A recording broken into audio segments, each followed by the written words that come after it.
If you're reading this, you're no doubt asking yourself, why did this have to happen? The simple truth is that it is complicated, and has been coming for a long time. The writing process, started many months ago, was intended to be therapy, in the face of the looming realization that there isn't enough therapy in the world that can fix what is really broken. Needless to say, this rant could fill volumes with example after example if I would let it.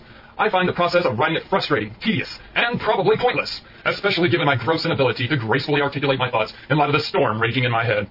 Exactly what is therapeutic about that I'm not sure, but desperate times call for desperate measures. We are all taught as children that without laws there would be no society, only anarchy. Sadly, starting at early ages, we in this country have been brainwashed to believe that, in return for our dedication and service, our government stands for justice for all. We are further brainwashed to believe that there is freedom in this place, and that we should be ready to lay our lives down for the noble principles represented by its founding fathers. Remember, one of these was no taxation without representation. I have spent the total years of my adulthood unlearning that crap from only a few years of my childhood. These days, anyone who really stands up for that principle is promptly labeled a crackpot, traitor, and worse.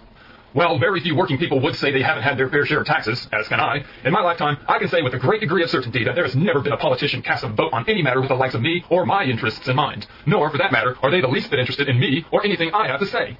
Why is it that a handful of thugs and plunderers can commit unthinkable atrocities, and in the case of the GM executives, for scores of years, and when it's time for their gravy train to crash under the weight of their gluttony and overwhelming stupidity, the force of the full federal government has no difficulty coming to their aid within days, if not hours?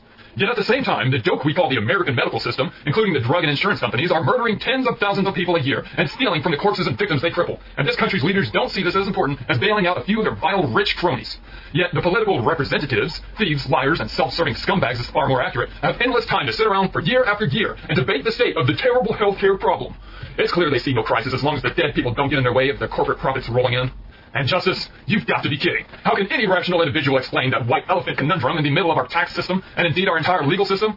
Here we have a system that is, by far, too complicated for the brightest of the master scholars to understand, yet it mercilessly holds accountable its victims, claiming that they're responsible for fully complying with laws that not even the experts understand. The law requires a signature on the bottom of a tax filing, yet no one can say truthfully that they understand what they are signing. If that's not duress, then what is? If this is not the measure of a totalitarian regime, nothing is. How did I get here? My introduction to the real American nightmare starts back in the early 80s. Unfortunately, after more than 16 years of school, somewhere along the line I picked up the absurd, pompous notion that I could read and understand plain English. Some friends introduced me to a group of people who were having tax code readings and discussions. In particular, zeroed in on a section relating to the wonderful exemptions that make institutions like the vulgar, corrupt Catholic Church so incredibly wealthy. We carefully studied the law with the help of some of the best, high-paid, experienced tax lawyers in the business, and then began to do exactly what the big boys were doing, except that we weren't stealing from our congregation or lying to the government about our massive profits in the name of God. We took a great deal of care to make it all visible, following all of the rules, exactly the way the law said it was to be done. The intent of this exercise and our efforts was to bring about a much-needed reevaluation of the laws that allow the monsters of organized religion to make such a mockery of people who earn an honest living. However, this is where I learned that there are two interpretations for every law, one for the very rich and one for the rest of us. Oh, and the monsters are the very ones making and enforcing the laws. The Inquisition is still alive and well today in this country. That little lesson in patriotism cost me $40,000+ 10 years of my life, and set my retirement plans back to zero. It made me realize for the first time that I live in a country with an ideology that is based on a total and complete lie. It also made me realize not only how naive I had been, but also the incredible stupidity of the American public. That they buy, hook, line, and sinker, the crap about their freedom, and that they continue to do so with eyes closed in the face of overwhelming evidence and all that keeps happening in front of them. Before even having to make a shaky recovery from the sting of the first lesson on what justice really means in this country, around 1984, after making my way through engineering school and still another 5 years of paying my dues, I felt finally I had to take a chance of launching my dream of becoming an independent engineer. On the subject of engineers and dreams of independence, I should digress somewhat to say that I'm sure that I inherited the fascination for creative problem-solving from my father. I realized this at a very young age. The significance of independence, however, came much later during my early years of college, at the age of 18 or 19 when I was living on my own as a student in an apartment in Harrisburg, Pennsylvania. My neighbor was an elderly retired woman, 80+ seemed ancient to me at that age, who was the widowed wife of a retired steelworker. Her husband had worked all his life in the steel mills of central Pennsylvania, with promises from big business and the union that for his 30 years of service, he would have a pension and medical care to look forward to in his retirement. Instead, he was one of the thousands who got nothing because the incompetent mill management and corrupt union, not to mention the government, raided their pension funds and stole their retirement. All she had was Social Security to live on. In retrospect, the situation was laughable, because here I was living on peanut butter and bread, or Ritz crackers when I could afford to splurge, for months at a time. When I got to know this poor figure and heard her story, I felt worse for her plight than for my own. After all, I thought I had everything in front of me. I was genuinely appalled at one point as we exchanged stories and commiserated with each other over our situations when she, in her grandmotherly fashion, tried to convince me that I would be healthier eating cat food like her rather than trying to get all my substance from peanut butter and bread. I couldn't quite go there, but the impression was made. I decided that I didn't trust big business to take care of me and that I would take responsibility for my own future and myself. Return to the early 80s, and here I was, off to a terrifying start as a wet-behind-the-ears contract software engineer. And 2 years later, thanks to the fine backroom midnight effort by the sleazy executives of Arthur Anderson, the very same folks who later brought us Enron and other such calamities, and an equally sleazy New York Senator, Patrick Moynihan, we saw the passage of 1986 Tax Reform Act with its Section 1706. For you who are unfamiliar, here is the core text of the IRS Section 1706 defining the treatment of workers, such as contract engineers, for tax purposes. Visit this link for a conference committee report regarding the intended interpretation of Section 1706 and the relevant parts of Section 530 as amended. For information on how these laws affect technical services workers and their clients, read our discussion here. Section 1706, Treatment of Certain Technical Personnel. A. In general, Section 530 of the Revenue Act of 1978 is amended by adding at the end thereof the following new subsection. D. Exception. This section shall not apply in the case of an individual who, pursuant to an arrangement between the taxpayer and another person, provides services for such other person as an engineer, designer, drafter, computer programmer, systems analyst, or other similarly skilled worker engaged in a similar line of work. B. Effective date. The amendment made by this section shall apply to remuneration paid and services rendered after December 31st, 1986. Note, another person is the client in the traditional job shop relationship. Taxpayer is the recruiter, broker, agency, or job shop. Individual, employee, or worker is you. Admittedly, you need to read the treatment to understand what it is saying, but it's not very complicated. The bottom line is that they may as well put my name right under the text of Section D. Moreover, they could have only been more blunt if they would have came out and directly declared me a criminal and non-citizen slave. 20 years later, I still can't believe my eyes. During 1987, I spent close to $5,000 of my pocket change, at least 1,000 hours of my time writing, printing, and mailing to any senator, congressman, governor, or slug that might listen. None did, and they universally treated me as if I was wasting their time. I spent countless hours on the LA freeways, driving to meetings and any and all of the disorganized professional groups who were attempting to mount a campaign against this atrocity.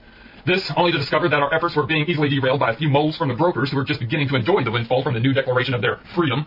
Oh, and don't forget, for all the time I was spending on this, I was losing income that I couldn't bill clients.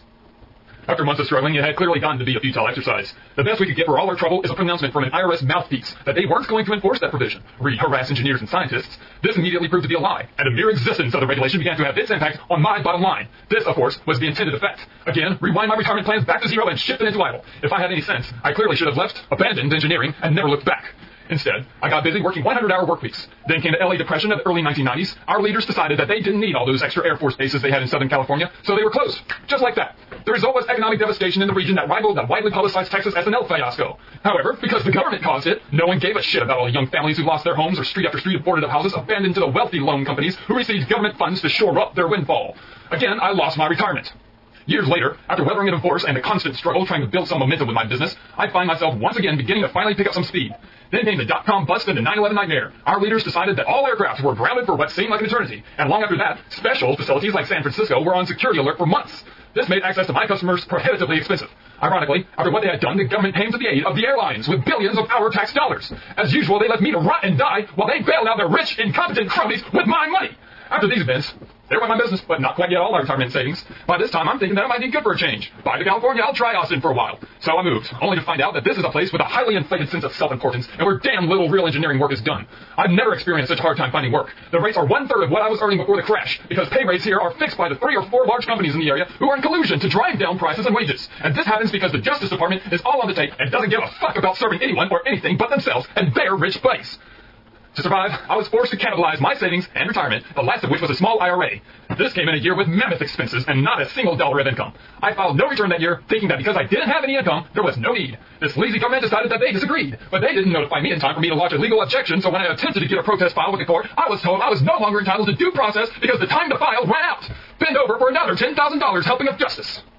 So now we come to the present. After my experience with the CPA world, following the business crash, I swore that I'd never enter another accountant's office again. But here I am with a new marriage and a buttload of undocumented income, not to mention an expensive new business asset, a piano, which I had no idea how to handle. After considerable thought, I decided that it would be irresponsible not to get professional help. A very big mistake. When we received the forms back, I was very optimistic that they were in order. I had taken all the year's information to Bill Ross, and he came back with results very similar to what I was expecting, except that he had neglected to include the contents of Cheryl's unreported income, $12,700 worth of it. To make matters worse, Ross knew all along this was missing, and I didn't have a clue until he pointed it out in the middle of the audit. By that time, it had become brutally evident that he was representing himself and not me. This left me stuck in the middle of this disaster, trying to defend transactions that had no relationship to anything tax-related. At least the tax-related transactions were poorly documented. Things I never knew anything about and things my wife had no clue would ever matter to anyone. The end result is, well, just look around. I remember reading about the stock market crash before the Great Depression and how there were wealthy bankers and businessmen jumping out of windows when they realized they screwed up and lost everything. Isn't it ironic how far we've come in 60 years in this country that they now know how to fix that little economic problem? They just steal from the middle class, who doesn't have any say in it. Elections are a joke to cover their asses, and it's business as usual. Now, when the wealthy fuck up, the poor get to die from mistakes. Isn't that a clever, tidy solution? As government agencies go, the FAA is often justifiably referred to as a tombstone agency, though they are hardly alone. The recent presidential puppet George W. Bush and his cronies in their 8 years certainly reinforced for all of us that this criticism rings equally true for all of the government. Nothing changes unless there's a body count, unless it is in the interest of the wealthy sows of the government trough. In a government full of hypocrites from top to bottom, life is as cheap as their lies and their self-serving laws. I know I'm hardly the first one to decide I had all I can stand. It has always been a myth that people have stopped dying for their freedom in this country, and it isn't limited to the blacks and poor immigrants. I know there have been countless before me, and there are sure to be many after.